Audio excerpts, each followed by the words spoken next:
everybody, welcome back to my channel. I know I haven't done videos in a bit and I've been really busy with certain things that were going on, so I'm back and posting videos again. And of course, the popular topic is Russia. So there's a lot of indicators and a lot of articles have been written, a lot of them are by my friends who do wonderful intelligence analysis pertaining what would be the scenario with Russia, US, the West, Ukraine, and everything that has been involved. Everybody's aware there has been a lot of changes that have been happening within Russia and everything that's been happening since Biden came into power. Biden did a great power play because he wanted to see Russia's response when he pushed on Russia, and obviously Biden has always been close to Ukraine in certain ways as far as being Ukrainian ally, etc. However, this video is not about Ukraine, it will be about Russia and possible impact to the West as well, because it's not all one-sided what's happening.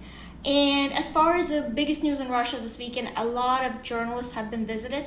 The lawyer for an opposition, including Navalny and Ivan Safronov, has been detained. He's released now on strict conditions. He can't use social media, phone, he cannot give interviews, etc.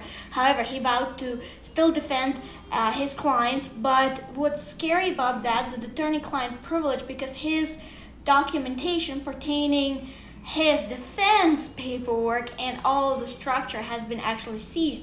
The reason apparently is that he leaked information which is truly not that of value. It's basically a warning to him to stop doing what he's doing in defending, like Navalny and Safronov and everything like that, and FBK, because right now, as far as Navalny's organizations, they cease to exist in Russia because they're waiting to be actually defined as extremists.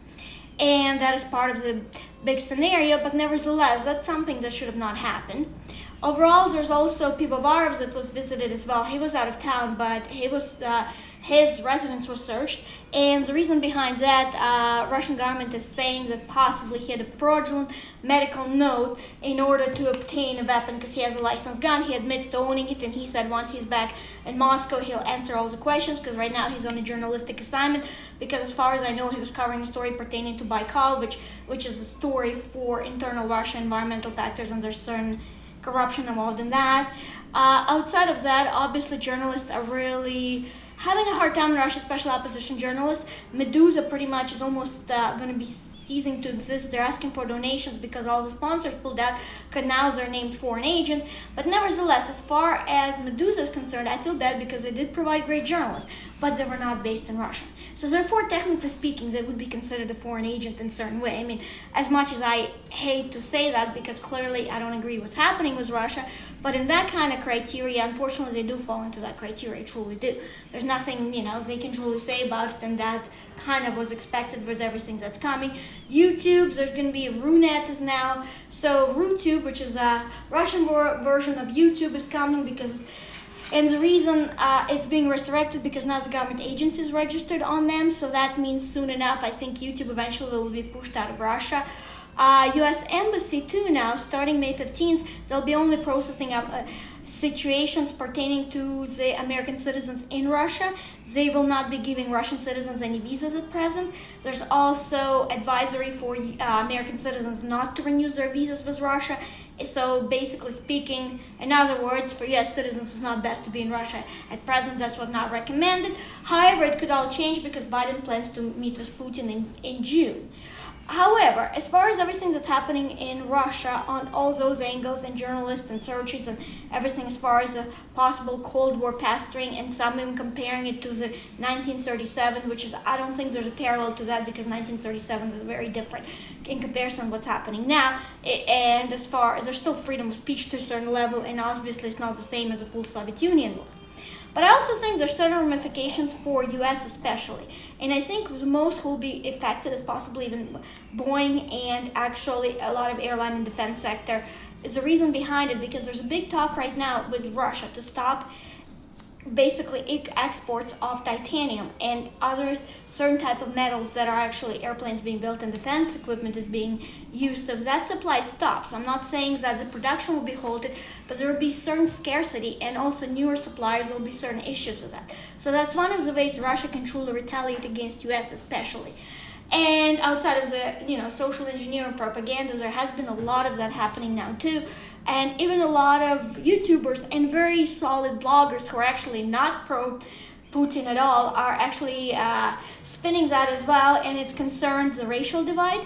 A lot of it are talking about how now Russians living, for example, in certain southern states of US are afraid to live there and selling their properties and moving because they're afraid, because there's African American uprising against them with the upper middle class, which is obviously not true to the level it's being described. There's no such thing, but nevertheless, this is how Russian propaganda is working, because even bloggers from like Estonia, Latvia, Lithuania, Poland, who are Russian speaking, residing there, are actually posting such, and they're not posting it by themselves, they're taking the commentary even under their videos, and it's becoming more of even further social engineer propaganda serving the purpose of Russia. And it's no surprise Russia meddles into the West and US, and next thing is a racial divide, because they're really capitalizing on that.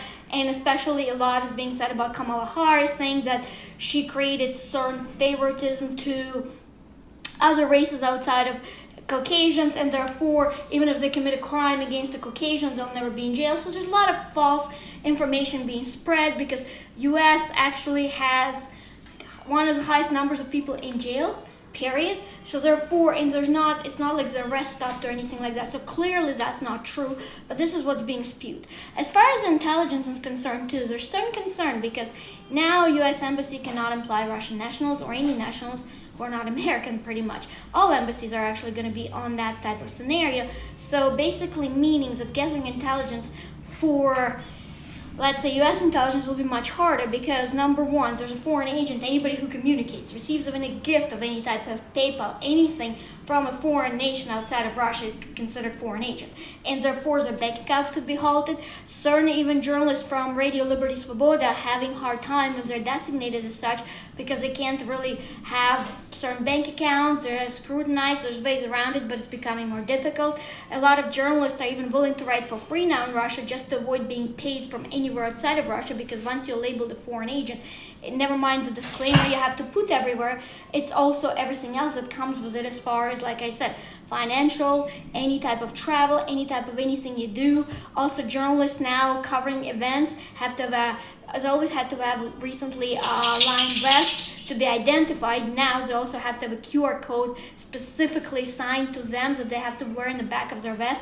The question still remains, is that QR code going to be used in law enforcement so they can track them better? That hasn't been exactly disclosed as of yet. There's also new laws coming in starting May and June pertaining to certain type of scenarios, and including even travel. Well, Russia already halted travel with Turkey, but that's basically for coronavirus purpose, but it has to do with the fact that Turkey does not recognize Crimea as part of Russia, and that has been an ongoing topic that's been happening.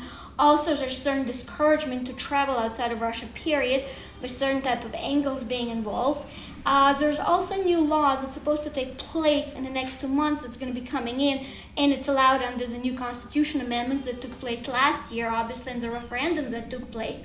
And the new law will be very interesting, because now Russians, anybody who's going to have a job on any type of companies that is, let's say, foreign companies that's registered, let's say, in Moscow, and they're going to be employed by them, they have to have a certain disclosure, and they can possibly even name foreign agents by then. So I think there's also going to be that American companies will be discouraged to have any business with Russia, or even have any type. And there's also a lot of other propaganda. For example, take Sephora, which is actually, skincare, makeup brand, etc. And now there's a lot of videos showing that Sephora is selling pretty much expired products, and you shouldn't be shopping there. So there's a lot of different propaganda, which is obviously minor, but when you have bloggers who have over 1 million followers doing that, and the media covering it in order, so it's discouraged to buy anything that's an American based, and even a lot of other entities, there's strong wave of discouragement happening. Yes, for intelligence purposes, it's not a big deal, but financially, there's certain going to be indicators, like I said, in defense sector. The stock could tank based on the fact if the supply becomes scarce. However, I'm very hopeful that there will be some type of discussion with Biden. I think some of that will be resolved. I don't know to what level. It's also unknown how far Biden wants to take it, but at the same time, given the COVID and the world economies, I don't think EU and US are prepared to have completely Cold War happening in the economic state right now, given the COVID and everything else. It would not be beneficial, especially how hard airline industry already been hit on a different angles. I mean, travel has been hit. A lot of jobs have been hit as well. Canada is going through a huge turmoil right now with the COVID numbers still going up and lockdowns that are happening. And lastly and foremost, I think the most important part is what's going to happen with intelligence operations. Because U.S. Embassy will be on restricted operation. It will also mean that if hostilities continue, how far will Putin put? Because I think at this point, given that everything happening and the warnings that are given, I think Russia will close up. If there's any more push or any more sanctions given, they will start pushing it towards, and what will happen is it will start having effect internally within Russia. So that means the country will start closing off. It's already talk about developing further manufacturing in Russia. There's talk the SWIFT will be disconnected from some time, which is obviously Visa, MasterCard operations. And it seems that it's actually coming close to that. Russia developed their own alternate, which right now has over 15 countries using it. I know there was test piloted a while back, but this year it started to be more prevalent, especially January, February. I know there's a lot of companies switching to that. China is on it, and they're already using it for payment purposes. Russian cryptocurrency is coming as well. I suspect it will be something similar to digital yuan. It's supposed to roll 2024 because given the digital strategy and digitalization that Putin signed into effect and Russian strategy. So this is what's been happening for the past week. I don't want to make this video too long. However, if anybody has any comments, please click like, please subscribe. I will be back doing videos weekly again. Other than that, I hope everybody has a great start of their week coming tomorrow. And thank you for watching, of course.